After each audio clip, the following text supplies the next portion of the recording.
kids, Glory, just sit down and just be still, talking all across the Lucia hole. But the idea is we're on the plane together. We're in agreement, at least in where we're going. And so the whole, and what happened? If one of them mess something up, the whole plane go down.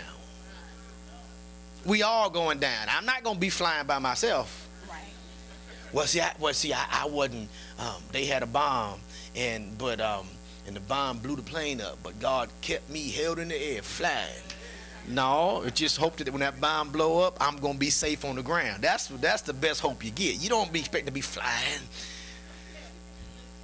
And so the issue is when you watch who you allow yourself to be in relationship with, you've got to have people who are going where you're going. And it's a problem if you're the best person in your circle all the time.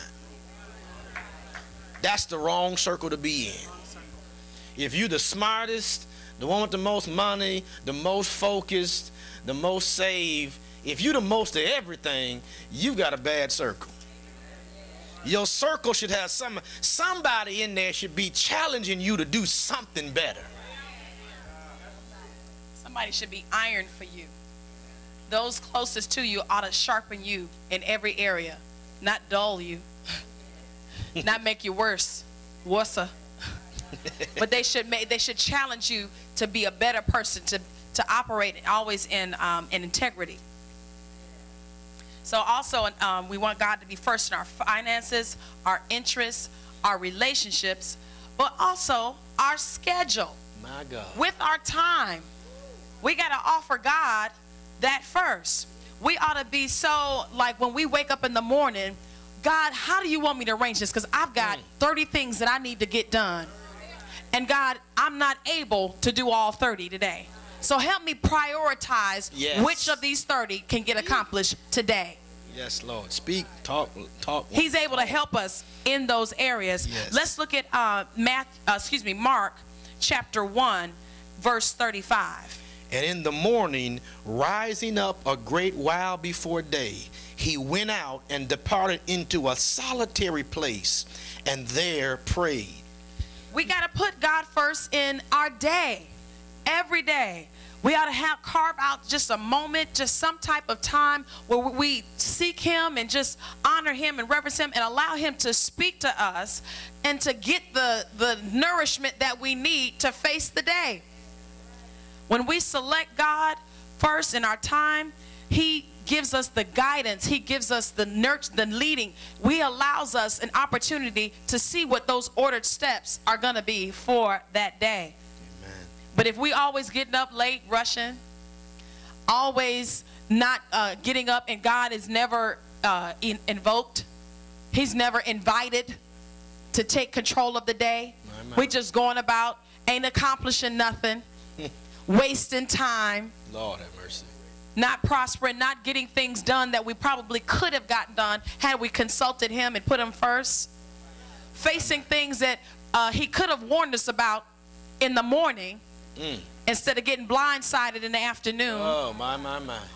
Some of these things can be rectified when we put him first with our schedule. When we put him first in our time, we can rectify some of the things that we face.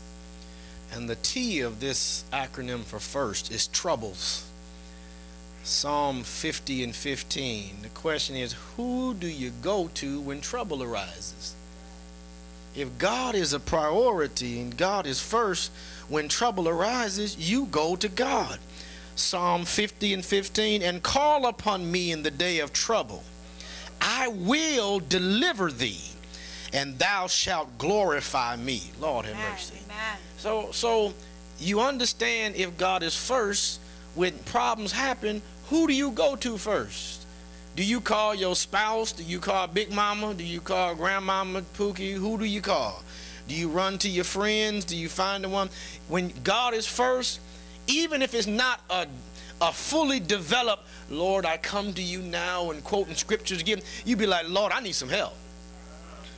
Jesus, Lord, help me. God talking about, Lord, ooh, Lord, if you don't work this thing out, I just opened this letter, and this is it got the big red across it. Final notice. Anybody know about them? And they tell you if you don't have this paid by X date, you're going to have to pay all of it, and we're going to cut your stuff off, and we're going to charge you a reconnect fee. Lord, some of y'all like y'all ain't never seen them before. Well, if you haven't, thank the Lord. Keep living and keep doing right by your money. But those of us who have, thank God it's in the past. Thank you. But the issue is you got to get to the point where God becomes the first person you go to in times of trouble. And you go to people who you think will be compassionate and can help you. And so that's what you should see as God. God is a compassionate God who can help. All right, so if you're going to build this strong family, you've got to put God first. That's the first thing. All right, second thing, if you're going to build a strong family, is family has to be a priority. Family has priority. Yeah. Family has priority. Let me say it one more time. Family has priority. And you have to prioritize that by immediate family. Amen. Meaning what? Immediate family. If you're married, immediate family becomes the folk that you're married, person you're married to, and the people that depend on you for a living. Right. So if you're married, immediate family is not mama and them. Oh, jeez. Family has a priority. When you get married, I said this for this reason, a man leaves his mother and father and cleaves. That's right. Family. There. Now, if you're single, then your family sticks to your brothers, sisters, uncle, mother, father. But still, you got to make sure you have your level of boundaries of what you consider to be immediate family. Because everybody don't get the same thing out of you. That's right. Your mama in a bind, you'll help your mama out probably more than you help out your third cousin removed. Because that's your mama. Amen. Your sibling that you like, and y'all get along, and y'all don't fight,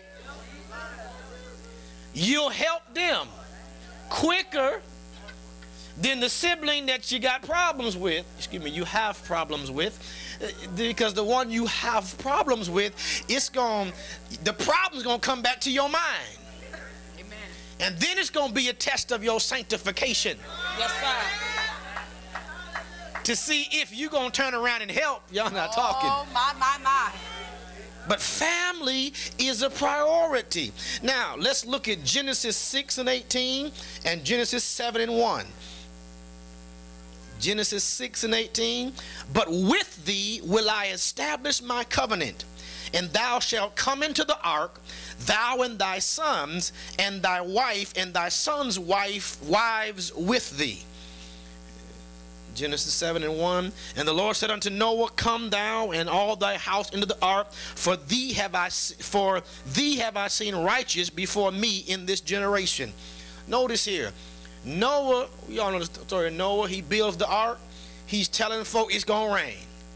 It's going to rain, children. It's going to rain. He's preaching. Y'all know the story. Y'all been in Sunday school, vacation Bible school, something. He's telling folk for days it's going to rain. People they laughing because nobody knew what rain was.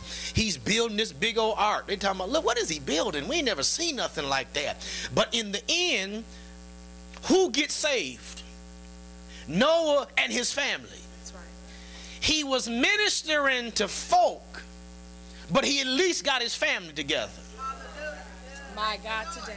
See, one of the problems in family today is we will turn around